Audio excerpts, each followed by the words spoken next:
In this video, we are going to discuss graphing using slope-intercept form. Slope refers to the steepness of a line.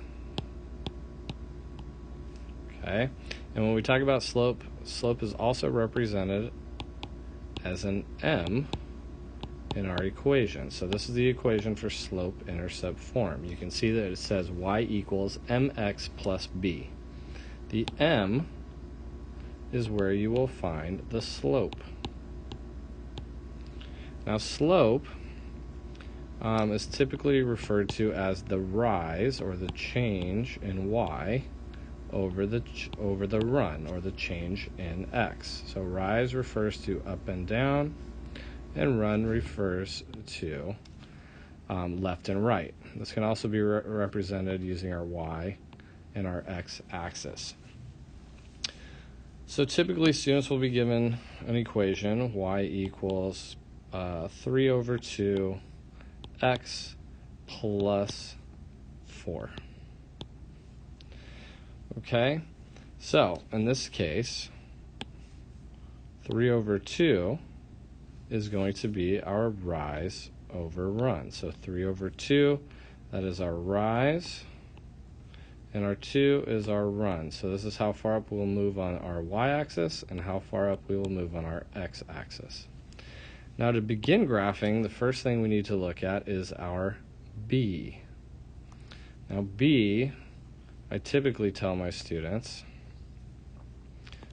B means to begin. This is where we are going to start our graph. So you begin your graph using the number that is in your B slot for your equation.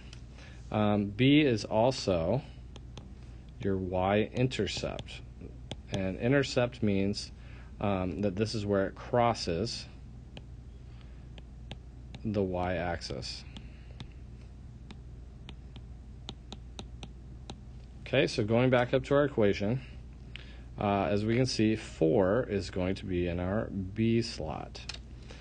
So 4 can be represented as an ordered pair, and this would be at 0 and 4. So we're going to go over to our graph, and we're going to plot our first point at 0 and 4. So we're not going to move left or right because x is 0, and we're going to plot a point at 4 on our y-axis. Next, we go back to our slope, and we take a look, and our slope is 3 over 2. So from that 4, from where we started, we're going to count up 3. 1, 2, 3. And over 2. 1, 2. And we have our point right here. Now I can use my slope again to create another point. So for counting from our coordinate at 2 and 7, we're going to count up 3. 1, 2, 3. And to the right 2. 1, 2. And we have another point right here. And as you can see, all 3 of those points will sit on our line. Again, remember that slope refers to rise over run. So slope, again, is rise over run, or the change in y over the change in x.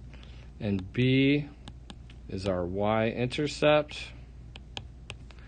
and that will be your first point